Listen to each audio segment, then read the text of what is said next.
मुद्दा ये है, आपने कहा कि सरकार को जनता की आवाज सुननी चाहिए, पर मैं फिर से आपको याद दिलाऊं कि ये आवाज जनता से नहीं उठी है, ये कट्टरपंथी संगठन एसडीपीआई से उठी है। और ऐसा लग रहा है कि अब सरकार क्या फैसला लेगी ये एसडीपीआई बता रही है क्या कर्नाटका में?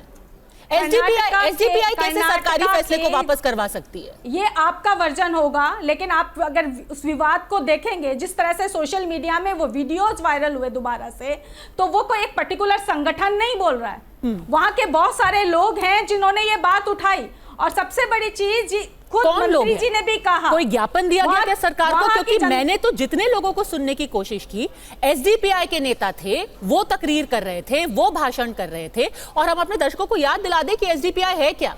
वो एक राजनीतिक फ्रंट है पीएफआई के लिए, पॉपुलर फ्रंट ऑफ इंडिया, जो कि एक पूर्णतः कट्टरपंथी संगठन है, जिसके ऊपर अब इंडिया में बैन लग चुका है, भारत में वो बैन हो चुकी है आउटफिट।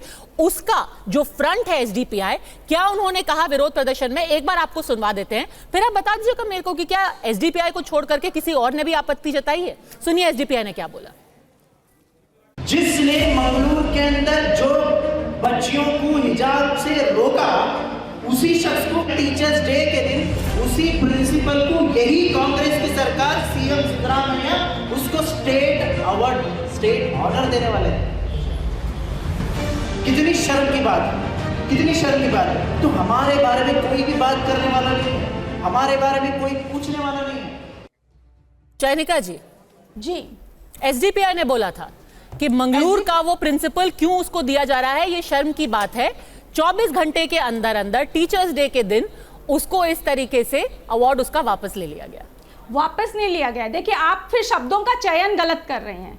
खुद प्रिंसिपल का मैंने बयान सुना है इंडिया टीवी के ऊपर, जिसमें उन्होंने साफ साफ कहा है कि उनके पास शिक्षा अधिकारियों का जो फोन आया था, वो फोन ये कहता है कि तकनीकी के कारणों से उनका रोक दिया गया और ये रद्द नहीं किया गया है। और यही सेम बात अगर आप एएनआई का आप बयान सुनेंगे, एएन में मंत्री का महोदय का, मेरी एक तो आवाज बहुत इको हो रही है, मेरे लिए कंसंट्रेट करना बड़ा मुश्किल हो रहा है। 10 सेकंड में ठीक कराती हूँ, आपका अपनी बात खत्म किए चयनिका जी, 10 सेकंड में ठीक हो जाएगा। बोलिए। तो मंत्री महोदय ने भी यही कहा है, अच्छा, कि हम इस पर निर्णय लेंगे।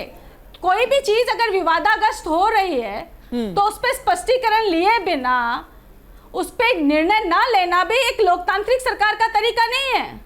चलिए बताइए। भाजपा की सरकार नहीं है कि यहाँ पे जो है ओलंपिक मेडलिस्ट जो है बैठे हुए हैं धरने पे और आप कोई निर्णय उनके ऊपर नहीं लेना चाहते, आप उसका बचाव करना चाहते हैं। ठीक है करण वर्मा, ये एक महज तकनीकी बात है, आप इसको फालतू में ही क्यों तुष्टीकरण वगैरह का नाम दे रहे हैं? चयनिका जी कह रही छोटी सी बात है, ये छोटा सा मुद्दा है।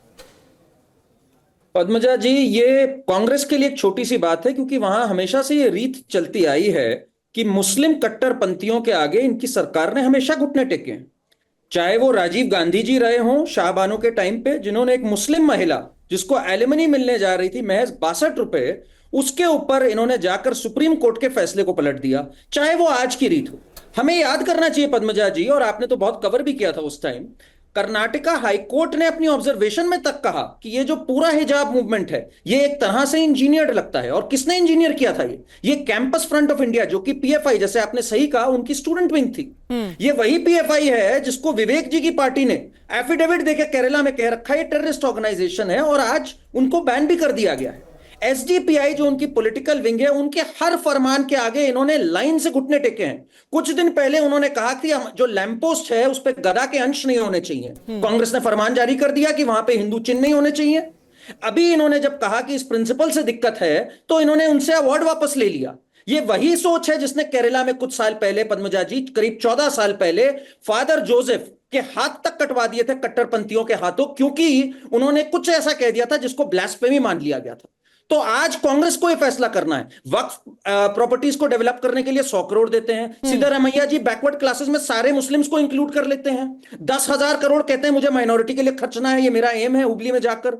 तो एक सुनियोजित ढंग से ये मुस्लिम कट्टरपंथियों को लुभा रहे हैं और कुछ नहीं कर रहे हैं। इसके ऊपर शिक्षा का भी त्याग हो रहा है, इसके ऊपर महिला सशक्तिकरण का भी त्याग हो रहा है। इस पे ये लोग हर चीज न्यौछावर करने को तैयार है, क्योंकि इन्हें अपना वोट बैंक साधना है। सोच दिखती है, वोट बैंक साधना है। विवेक श्रीवास्तव, और वोट बैंक भी कौन सा? कट्टरपंथियों का। पीएफआई का, एसडीपीआई का? नहीं, पीएफआई तो बैन हो गया और पीएफआई के तो खिलाफ हम पर भी थे, एसडीपीआई करण है वर्मा ना। ने बोला वैसे अभी 2023 की न्यूज़ के बहुत ही खिलाफ तो- दिलचस्प रिपोर्ट है। 2023 की रिपोर्ट पता है क्या कह रही है? कि एसडीपीआई की आड़ में पीएफआई की सारी गतिविधियां फिर से जारी हो गई हैं, खास तौर पर केरला के अंदर। तो पीएफआई मेरी बात काम तो अभी भी कर रहा है, नाम एसडीपीआई हो गया आपने और बिल्कुल ठीक उस कहा। एसडीपीआई मैं के वोट आपको- बैंक को साधने की कोशिश कर रहे हैं। नहीं, ऐसे वोट बैंक को कोई नहीं साध रहा, ना साध पाएगा। आइडियोलॉजिकल बहुत बड़ा डिफरेंस है, चाहे एआईएम हो, चाहे एसडीपीआई हो, इनकी सोच में और बाकी पार्टियों की सोच में, चाहे वो कांग्रेस हो, लेफ्ट हो, इंक्लूडिंग द बीजेपी, अलग सोचते हैं। देखिए, तो ये बेचारे 20-80 की रामकृष्ण जी का राजनीति है। अवार्ड क्यों ले लिया? टीचर्स डे के दिन तो नहीं करना था? आप सुन लीजिए ना, पहले सुन लीजिए। अब आप पहले सुनिए इस बात को। हम लोगों ने तो यहां तक जब पीएफआई को बैन कर रहे थे तो कहा था कि merely banning the organisation will not solve the problem. Sir, PFI पे आज चर्चा नहीं है। आज की डिबेट से मैं बस ये जानना चाहती हूँ कि टीचर्स डे के दिन इस टीचर रामकृष्ण जी को बता दीजिए कि उनको बेस्ट टीचर अवार्ड क्यों नहीं मिल रहा, किसको तकलीफ ऐसा नहीं है कि उनको नहीं मिलेगा, ऐसा नहीं है उनको नहीं मिलेगा। रिव्यू किया गया है, रिव्यू कमेटी बैठी है, मंत्री ने भी आदि के इस पर वक्तव्य दिया है। शिक्षा हल्ला विभाग मचा ने था। फैसला लिया है, तो- शिक्षा विभाग ने कुछ सोच समझ के फैसला लिया होगा। एन उन्होंने- मौके पर आकर के क्यों रिव्यू किया जा रहा है? कुछ वजह रही होगी, क्या क्योंकि वजह? एक अप्रोर मच रहा था, किसका अप्रोर अप्रोर मच रहा था माइनॉरिटी कम्युनिटी के अंदर, और लोग कह रहे थे आप एक SDPI ऐसे का। व्यक्ति को अवार्ड देने जा रहे हैं तो जो जिसका अप्रोर behavior कर minority देगा, community के जो बच्चों सड़कों के पे साथ निकल आएगा, बहुत ही रूड था। जो वोट बैंक आपसे और चिपकने की मिनिस्टर ने धमकी यही देगा, कहा, उसकी आप बात सुन लेंगे। वे वोट बैंक की बात नहीं, बात नागरिक की है। इस देश का मुसलमान भी यहीं का नागरिक है। तो रामकृष्ण और यहाँ जी जब लोग नागरिक नहीं पार्लियामेंट है। में हिंदू राष्ट्र जिंदाबाद कहते हैं, तब रामकृष्ण कोई जी कुछ नहीं कहां से कहता आए कहीं हैं? पे। वो भी तो इसी देश के नागरिक है।